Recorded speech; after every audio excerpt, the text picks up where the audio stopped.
call came on a Tuesday afternoon, which somehow made it worse. Tuesdays were ordinary days. Laundry days. The day I usually made a big pot of chicken soup and left half of it in the fridge for the week. Nothing important ever happened on a Tuesday. And then it did, and I couldn't stop thinking about how the soup was still on the stove when I finally sat down on the kitchen floor and let myself cry. My son had just told me that Christmas this year would be a smaller gathering. Just him, his wife Pamela, and the kids. He'd said it quickly, the way you say something you've been rehearsing. And then, before I could even find words, he added, "We think it's better for everyone, Mom. The kids do better with less chaos." Less chaos. I was 67 years old. I'd raised that boy in a house that smelled like cinnamon and pine needles every December. I'd stayed up past midnight for 11 years straight, making his costume for the church nativity play, re-sewing the same angel wings because he kept pulling the feathers off. I was the chaos, apparently. The problem to be managed. I didn't say any of that. I said, "Of course, sweetheart. I understand." And then I hung up and stood in the kitchen with the wooden spoon still in my hand, watching the soup bubble, not knowing what to do with myself. My name is Sylvia. I'm 67 years old. I live in a 3-bedroom house in Raleigh, North Carolina that I have owned outright since 2019, the year my husband Dennis passed. My son's name is Kevin. He is 41 years old. His wife's name is Pamela, and she has never, not once in 14 years, called me Mom. I want to be fair. I have always tried to be fair. Kevin was a sweet child. Genuinely sweet, the kind of kid who'd find a bird with a hurt wing in the backyard and sit with it for hours, making little nests out of shoebox lids. He cried at the end of every school year because he'd miss his teacher. His third-grade teacher, Mrs. Abernathy, told me at pickup one day that Kevin was the most tender-hearted boy she'd ever taught, and I drove home with tears in my eyes, feeling like I'd done something right. Dennis and I weren't perfect parents. We argued. We had lean years, the kind we are stretching the grocery money and hoping the car holds together one more winter. But we loved that boy with everything we had, and he knew it. He used to say it back, used to call just to check in, not for any reason, just because. That changed gradually, slowly enough that I kept explaining it away. The first time Kevin asked me for money, he was 34. He and Pamela had been married 3 years. They wanted to buy a house in Cary, a nice suburb, good schools, everything young families are supposed to want. Their down payment was short. Could I help bridge the gap? Dennis had passed the year before. I had his life insurance, the house, and what we'd saved over 40 years of careful living. Not a fortune. Enough. I gave them $18,000. I didn't think of it as a loan. I thought of it as a gift, the way parents do. You give your children a head start, and you don't put a price on it. You just want them to be okay. 2 years later, Kevin's car needed replacing. His transmission had gone, and the repair estimate was close to what a used car would cost. He called me on a Sunday night, and I could hear Pamela in the background. Just a murmur, and I remember thinking, even then, that she'd told him to call. I gave him $6,500. The next spring, it was a dental emergency for one of the grandchildren, a crown that insurance wouldn't cover. Then it was a home repair, the furnace in their house. Then it was Kevin asking if he could refinance part of his mortgage into a personal loan co-signed by me, because his credit had taken a hit. I said yes to all of it. Dennis would have said yes too. He was the same way. We both came from families where you showed love through showing up, through giving what you had. It was in our bones. I didn't know yet that some people see that kind of love as a resource to be managed, not a feeling to be returned. The shift was so gradual I almost didn't see it. Kevin started calling less. At first I figured it was just life getting busy. 2 kids, demanding jobs, a house to maintain. But then I noticed that when he did call, there was almost always something at the end of it. A mention of a bill, a comment about how tight things were, a pause that felt like a door being held open. I started to dread picking up the phone. That's a terrible thing to say about your own child. But it's true, the grandchildren, 2 girls 8 and 5, were the reason I kept showing up without complaint. Every time I felt the sting of being treated like an ATM, I'd look at those little faces and tell myself it didn't matter. I was doing it for them. I was building memories with them that would outlast all the ugliness. But Pamela had other ideas about that too. It started with small things. I'd offer to babysit, and she'd say they already had plans. I'd bring a casserole by, and she'd take it at the door without inviting me in. I'd ask if the girls wanted to spend the weekend with me, like they used to, and she'd say they had activities, soccer, a birthday party, swim lessons. There was always something. One Saturday in September, I drove by Kevin's house on my way home from the grocery store. It wasn't even on my way, really. I just found myself turning down their street. And there in the backyard, I could see the whole family. Kevin, Pamela, the girls, Pamela's parents, her brother and sister-in-law, gathered around a table covered in food. Balloons, a grill going, a full autumn cookout, and I hadn't heard a word about it. I kept driving. I didn't stop. I don't know if they saw me. I went home and sat with that image for a long time. The balloons, the smoke rising off the grill, the girls running in the yard in their little sneakers. I was 3 miles away, alone in my kitchen, and I hadn't even known they were celebrating something. I asked Kevin about it the next time I called. I tried to be casual. He said it was just a spontaneous thing. Pamela's family had come over, nothing planned. I said, "You could have called me." He was quiet for a moment, and then he said, "Mom, sometimes we just need our own space. Their own space," a phrase that has no edges. You can hold on to. I want to tell you that I handled it with grace. Some days I did. I made myself busy. I volunteered at my church on Tuesday mornings. I went back to my book club. I had lunch with my friend Charlene every other Thursday, and I let her listen to me, and she never once said, "I told you so," even though I know she wanted to. But the holidays were hard. The holidays had always been mine, or felt like mine. Every Thanksgiving and Christmas for 40 years, my house had been the gathering place. Dennis and I had that big oval dining table that seated 12 if you pulled it all the way out, and there'd be food on every surface. And the kids' table in the corner with a paper tablecloth the grandchildren could draw on. That table still sat in my dining room. I still pulled it out every year, out of habit maybe, or hope. Last Thanksgiving, Kevin and his family went to Pamela's parents' place in Wilmington. They'd done the same the year before. I'd eaten Thanksgiving dinner at Charlene's house, and her family was warm and welcoming, and I was grateful for that. But I sat in the car afterward for a few minutes before driving home, and I let myself feel it, the weight of it. Then came the Tuesday in December. Kevin's call, the smaller gathering, less chaos. I hung up and stood there and let the soup boil over a little before I came back to myself and turned down the heat. And something settled in me then, something that had been shifting for months, maybe years, finally clicked into place. I was done waiting for things to go back to the way they were. I had a friend, her name is Meredith. She'd been my neighbor for 12 years before she moved to a townhouse closer to her daughter, who'd gone through something similar with her son a few years back. She'd told me once over coffee that the hardest thing wasn't the hurt. It was the moment you realized you'd been making yourself small, trying to fit into a space that kept getting smaller, and that the only way out was to stop shrinking. I thought about Meredith for a long time that Tuesday night. I thought about the $18,000, the $6,500, the furnace, the dental crown, the co-signed loan. I added it up in my head, something I'd never let myself do before. I'd always been afraid that adding it up would mean I was keeping score, and keeping score meant I was a certain kind of person I didn't want to be.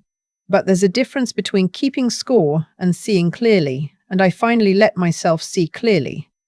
The next morning, I called my attorney. His name is Walter, not a young man, but sharp, someone Dennis and I had used for years. He'd helped us with our will when Dennis was first diagnosed, and I trusted him the way you trust someone who has seen you at your most frightened and didn't flinch. I told him I needed to make some changes. He didn't ask why. He just asked, "What would you like to do?" I want to be careful here because what I did was not done in anger. I want you to understand that. I sat in Walter's office in my good wool coat, the charcoal grey one I'd bought years ago for Dennis's work dinners, and I was calm. I was the calmest I'd felt in a long time. I told him I wanted to revise my will. Kevin had been the primary beneficiary of almost everything: the house, my retirement accounts, the savings that remained. I didn't want to cut him out entirely. He was still my son, but I wanted to restructure things so that the girls, my granddaughters, had protected trusts that went directly to them at 25, not to Kevin and Pamela to manage. Directly to the girls. Walter nodded. He made notes. He asked a few questions and then said, "This is straightforward. We can have the new documents ready within 2 weeks." I also talked to him about the house. This was the part that had been sitting heaviest in my chest. The house in Raleigh, the one Dennis and I had bought in 1993, raised Kevin in, paid off together. Kevin had mentioned more than once that he assumed he'd inherit it eventually. Not in a rude way, just casually, the way you reference a future that you believe is already decided. When we eventually have the house. He'd said it that way once at Thanksgiving 2 years ago, and I'd let it pass without comment. I wasn't sure I wanted to sell it, but I wanted the decision to be mine. Walter helped me understand that I had options. I could stay in it, I could rent it, I could list it. Nothing was decided yet, but the decision would be mine, made on my terms, and Kevin would not be able to simply step into it because he'd assumed it was waiting for him. I left Walter's office feeling lighter than I had in months. I drove home on 440, the long way, past the park where Kevin used to play Little League. There was a game going on, some other kid's mom in a folding chair behind the dugout, wearing a team jacket, cheering at the top of her lungs. I smiled. The holidays came and went. Kevin and Pamela took the girls to a resort in the mountains for Christmas, something they'd announced in the family group chat with a photo of a cozy chalet and a string of heart emojis. Charlene had me over for Christmas Eve dinner, and her daughter Renee and her husband came up from Fayetteville, and we played cards and drank hot cider and laughed until nearly midnight. It was a good Christmas. I was surprised by how genuinely good it was. Kevin called me on Christmas morning, brief and cheerful, the girls yelling in the background. He asked what I was up to. I told him I'd had a wonderful evening with Charlene. He said, "Great, Mom, that's great." We talked for about 4 minutes. I told him I loved him. I always will. In January, I called a real estate agent, not because I'd decided to sell, but because I needed to know what I was working with. She came by on a Thursday, walked through the house with her tablet, opened closets with a practiced eye. She told me the market in my neighborhood had been strong. She gave me a number that made me sit down slowly in the kitchen chair. I hadn't understood fully what I had. Dennis and I had bought that house for $142,000. The number she gave me was nearly 5 times that. 30 years of a neighborhood growing up around us, of us staying when others moved, of property taxes and maintenance, and all the boring, invisible work of ownership. It had become something. I thanked her. I told her I'd be in touch. That week, I started looking at condos, not because I had to, because I wanted to know what was possible. There was a development about 20 minutes away, near a walking trail and a good library, that had units with big windows and guest rooms and covered parking. I went to an open house on a Saturday and walked through it alone, running my hand along the kitchen counter, standing in front of the window that looked out over the courtyard. I could see myself there. The thought didn't make me sad. That surprised me. It was Meredith who told me later that what I was feeling was agency. She'd said it over the phone and I'd had to sit with the word. Agency. The sense that your life is moving forward because you are steering it, not because you're being carried along by other people's assumptions about you. I was 67 years old. My husband was gone. My son had made it clear, gradually and without ever saying it directly, that I was welcome in his life primarily when I was useful. And I had spent years being useful, cheerfully, lovingly, sometimes desperately useful, hoping that usefulness would be enough. It wasn't enough. It's never enough. I think I knew that long before I let myself know it. In February, I listed the house. I didn't tell Kevin beforehand. I want to be honest about that. I considered calling him, considered giving him warning, but every time I picked up the phone, I thought about the balloons in the backyard. The cookout I hadn't been invited to, the Christmas I'd been quietly excluded from. And I thought, this is my house. Dennis and I built this together. It doesn't belong to Kevin's future. It belongs to my present. The listing went up on a Wednesday. By Friday, there were 2 offers over asking. Kevin saw it online. He must have been on Zillow. I still don't know why, maybe checking the value, maybe just curious. Because he called me on Friday afternoon, and his voice had that tight, careful quality it gets when he's trying not to react. "Mom," he said, "the house is listed." "Yes," I said. A pause. "Were you going to tell me?" "I'm telling you now." Another pause, longer. "Where are you going to go?" And this was the part I'd been waiting for without knowing it. Because that question contained everything. Not, "Are you okay?" Not, "What do you need?" Not, "How can I help?" Just, "Where are you going?" A question that was really about the house, about the asset, about the future he'd been quietly counting on. I said, "I'm going somewhere I'll be happy." He didn't know what to do with that. We talked for a few more minutes, carefully, like people negotiating around something that doesn't have a name yet. He said he wished I'd talked to him first. I said I'd wished for a lot of things too, and I kept my voice gentle when I said it, because I meant it gently. I wasn't punishing him. I was just finally living like my life was mine. I accepted an offer the following Monday. The closing was in April. On the day I handed over the keys, I walked through the house one last time alone, the way you do. I stood in the kitchen, where I'd made 30 years of soup. I stood in the room that had been Kevin's, now just an empty square of afternoon light. I stood in the bedroom where Dennis had gotten up in the dark every morning for decades to make coffee before his shift, and where I'd sat beside him at the end, holding his hand while he slept. I said goodbye to all of it, properly. Then I loaded the last of my things into my car, and I drove to my new place, and I parked in my covered space, and I carried a box up to my condo with the big windows, and I put it down on the kitchen counter, and I stood there for a moment looking out at the courtyard in the pale April light. I thought about Dennis. I thought about the boy who'd kept that injured bird in a shoebox, who'd cried at the end of every school year. I thought about all the Tuesday soups and the Christmas Eves and the 38 years I'd had with a man who always called me on my actual birthday, first thing in the morning every single year without fail. I still miss him every day, but I am not waiting anymore. Not for my son to come back to who he was. Not for Pamela to call me by my name. Not for an invitation to a cookout, or a phone call that isn't about money, or a Christmas where I'm not an afterthought. I have a guest room with a good mattress, and my granddaughters are going to have trusts in their names that their parents cannot touch. I have a library card and a book club, and Charlene 2 exits down the highway. I have a condo that feels more and more like something I built for myself. Kevin called last week, just to talk, he said. The conversation lasted about 12 minutes, which is longer than usual. He asked about my new place. He asked if I needed help with anything.